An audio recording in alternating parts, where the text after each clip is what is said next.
Mon intervention concerne l'IDF, ce qu'on dit GOPAS. Partout au monde, le GOPAS existe. Mais le GOPAS a le but. Et partout, on les incorpore dans les billets d'avion. Mais je crois que malheureusement, au Congo, on n'a pas intégré tellement que c'était trop cher. Si vous demandez 50 $ pour l'international, vous savez, 50 $, j'ai déjà voyagé en Europe pour un vol de 2 heures, j'ai payé 50 $. Vous quittez Charleroi en Belgique, vous allez à Norvège, dans la ville de Riguet, c'est 2 heures de vol, 2000 km, 50 $. Imaginez-vous si on intègre ça dans les billets, c'est ça qu'on a pris, on a pas vu on voit aujourd'hui quand vous allez à l'aéroport d'Engini, l'international, le mondial, c'est pas de ça qu'on a emprunté cet argent au Zimbabwe. Même les toilettes. J'ai dit que partout au monde, c'est quelque chose qui compte, c'est les toilettes. Vous pouvez voyager sans aller dans les salons, vous pouvez passer dans les toilettes. Mais ici, les toilettes, désirées. On a même parlé des parkings. Ici, on demande 5 $, 14 000. Ailleurs, il existe ce qu'on dit drop. On amène un passager, on lui dépose, on passe sans même stationner. Il n'y a rien à faire. Vous allez à Dubaï, vous allez en Amérique, vous allez en Belgique. Partout les aéroports, vous venez avec la voiture, vous laissez quelqu'un, vous partez. Si vous stationnez quelque part, vous commencez à payer $2 par heure. Mais ici, nous sommes à 5 $. Donc, tous ces problèmes. Et j'avais dit que la RDC est le plus grand pays d'Afrique. Ils ont un espace, ce qu'on dit boulevard aérien. C'est le boulevard aérien parce que le Congo, c'est plusieurs avions qui survolent le Congo. Et ils payent des millions et des millions. Vous survolez, même vous êtes un avion des États-Unis, vous devez payer la RDC. Est-ce qu'il équipe des appareils pour porter tout ça? Je vais parler de l'aéroport de Kaboum chez moi. C'est un des meilleurs aéroports au monde.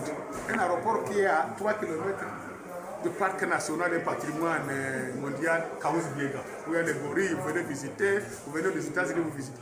Nous avons cet aéroport. Nous avons un aéroport où on peut exporter l'or, le coltan, la cassette, le café. Plus que même au Katanga parce qu'on ne peut pas exporter le cobalt par avion. C'est nous. Donc tout ça, on a dit, RVA doit reconstruire, doit l'élever. Et le DG, c'est un fils maison. Il doit améliorer la gestion pour qu'on puisse développer ça. Parce qu'au monde, il y a 3 richesses. Si vous avez des aéroports, lui il a 54 aéroports et aérodromes. Alors que Kisangani, vous avez Njili, vous avez Luanoko, Lubumbashi et Goma.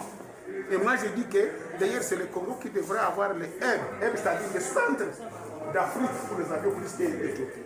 Donc Kisangani devrait être le hub. Donc tous les avions, vous à Kisangani, on change. Et je dis le Congo a pris des 26 provinces, a pris des 54 aéroports que plusieurs pays d'Afrique n'ont pas. C'est une grande richesse. Et la deuxième richesse, c'est le port à non profond de Banana. Il faut construire le port de Banana au Congo central. Ça, c'est une grande richesse. Je dis que d'ici là, vous allez voir la douane va disparaître, il n'y aura plus de recettes de la douane. Nous entrons dans les élections. Nos livres d'échange, il n'y aura plus de recettes en douane. Mais nous devons valoriser l'agriculture, l'élevage, le transport, les régies de voies aériennes. Partout au monde, les voies, régies aériennes font des recettes et des recettes. Donc, c'est comme ça, l'entreprise comme RVA, comme l'État est le seul actionnaire majoritaire, il doit réinvestir dedans. Vous avez suivi, le Qatar va investir au Rwanda $1 milliard pour l'aéroport. Et vous verrez encore que Kigali va être le hub d'Afrique. Tous les avions vont stationner à Kigali pour aller dans d'autres pays d'Afrique. Pourtant, c'est le Congo, à partir de Kisangani qui est au centre, qui devrait prendre ça. On doit améliorer nos gestions. J'espère qu'il y aura une commission d'enquête. Moi, j'ai été à l'époque administrateur pendant 2 ans à la RVA, je le disais, voilà, il faut investir. Il faut investir aussi les aéroports. Kavumu, Beni, Butembo. Regarde, aujourd'hui, nous avons la guerre à l'Est. Si on avait l'aéroport de Beni, Butembo, ça devrait être de secours. Si on avait l'aéroport à ouvrir dans la plaine de la Ouizi, si nous avons l'aéroport de tout ça, nous devons tenir compte de ça. C'est ça que j'ai dit pour les 3 minutes.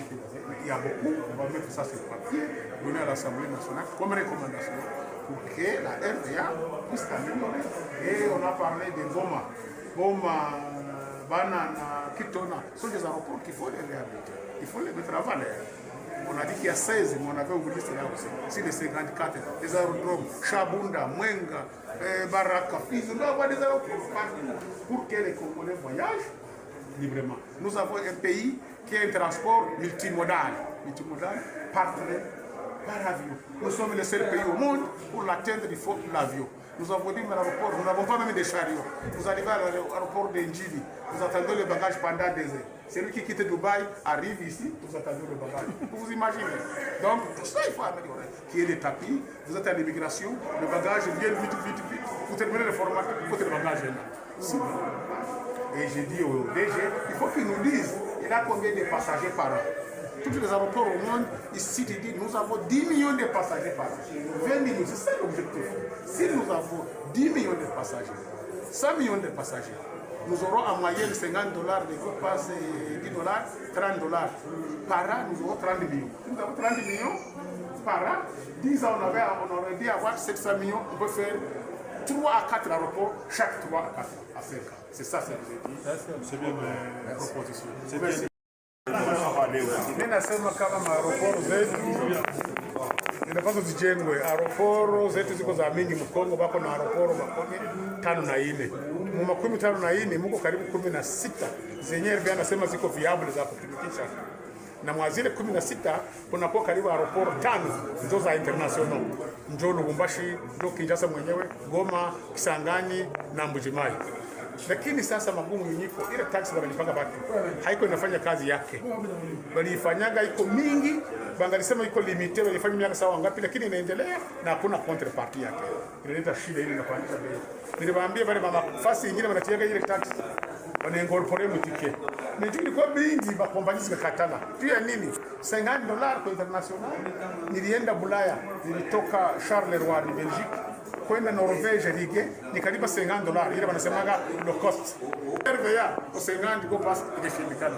Na ile yote tunaiangalia tuone namna gani hata wanaweza kusema wanafanya nettoyage ya taarifa aérien. Kwa tusho kwa taxi hazina tamana. Donc ndio nilizungumza na tutawafanyia proposition tukatumie tuangalie itakuwa je. Asante sana. Avec débat adressé au 2G de la RVA. Dites-nous, qu'est-ce que nous pouvons retenir de votre intervention? Comme vous l'avez constaté, vous avez été avec nous dans la salle, c'est que nous avons appuyé la démarche de notre collègue Claude Missale qui a invité le DG RVA pour qu'on soit éclairé par rapport à la gestion de cette régie nationale au public depuis que on a instauré la taxe appelée Go-Pass Solidaire. L'objet de cette institution, de cette taxe IDEF, et les réalisations déjà constatées au niveau de cette régie avec cette taxe-là. Et lorsque nous sommes en train de suivre maintenant l'évolution des débats, nous nous sommes rendus compte que sincèrement l'argent n'a pas été de manière disciplinée, claire et tracée pour aider notre population à être servie sur le plan des transports aériens. Et donc c'est comme l'argent qui a été là, ne fût-ce que pour d'autres besoins qui ne relèvent plus ou qui ne rentrent plus dans l'objet pour lequel cette taxe IDEF ou encore appelée Go-Pass a été instituée. C'est comme ça que nous avons fini par demander à ce que la plénière accepte ainsi que le bureau qu'on mette en place une commission parlementaire d'enquête pour pouvoir fouiner parce que nous ne pouvons pas nous limiter à ces explications beaucoup plus verbales du DG, mais nous devons aller profondément fouiner la question, la gestion, pour savoir si réellement ce qu'il présente aujourd'hui, même comme réalisation, c'est réel ou non. Voilà un peu notre objet de notre intervention. Le nom complet et la circonscription électorale? Moi, je m'appelle l'honorable Ilunga Nominatan, élu de la circonscription électorale des Kabinda territoire dans la province de l'Omani. Journaliste,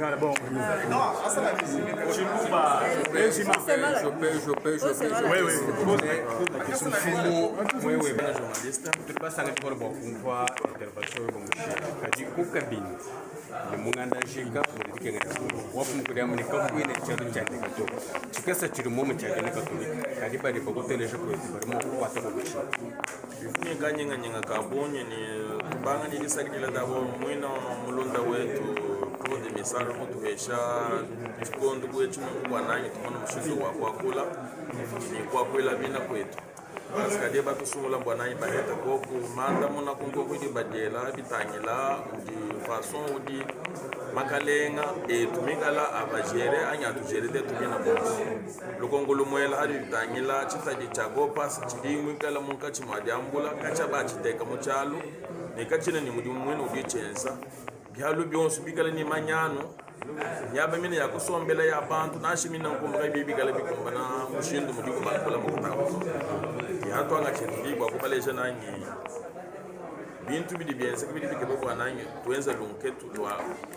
mundondo watumaye nanyi kudi makutaya pe paske ado basanga na manda munayenda ina kumbana ni bidi nasho wakula mwabe ndi mubenzi kacha banga mabanga jadanga tamakutano ni lelo kabinacho kwa ni mesto c'est comme ça que tu vas dans bwana nyi tuenza lunketu akutangene nanyi kudi mapu province makwa bubu manji mabulo mani anyi we mufika na shikusangu province ya mu kasai munene meka ile nashi nyinashi kahaluka kakesa kina kana ikande kakesa ka kadimo ko machila nangu bintu abili bitu esha chiji bwana yi foto londola pasika makutani bantu mafura bwana yi tunga dilongolo kingwa kala yetu balo basomba mwabe kwa kala kwa banyanga na mutato wala kwalo kutonda lelo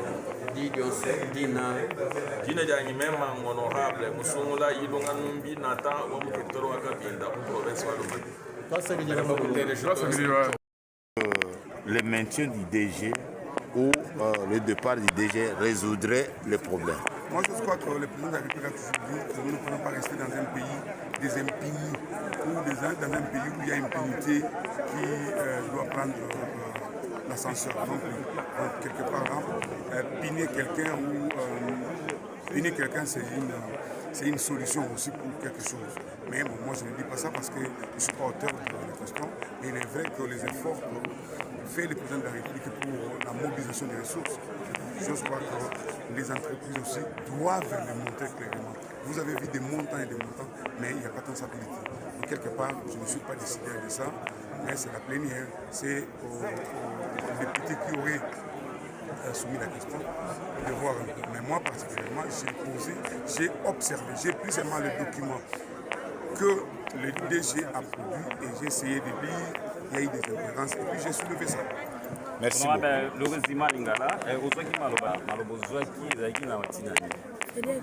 Bon, Tinex Babingaki, DG, il y a RVA, mais quand on appelle ça qui, on a relevé vêtements, on a marché, on va marcher, tout le moto, on a mis ça, on a marché, on a mis ça, tout le temps, on a mis ça, les alliés à gré à gré. Donc, Baninga, il y a 5 millions, ça la moussala boy. Même ce que mon pelouse, Pamba, pelouse, il y a mon aéroport, on a pelouse, on a 159 millions. 159 millions, il y a ni ça la pelouse. Donc, comme on a qu'à mécanisme, il y a Konzamboka na biso alingi te to mobiliser mbongo pona toujours budget moko munene modèle oyo mbongo zali ko se dépenser na RVA en tout cas ils ont ma place il y a monde to lobaki to monde si yango mais biso to ba décision te parce que moto ya tuna ki maloba on azali yende ya loba et puis plénière nda ko décider pour la sort ya makambo ya merci.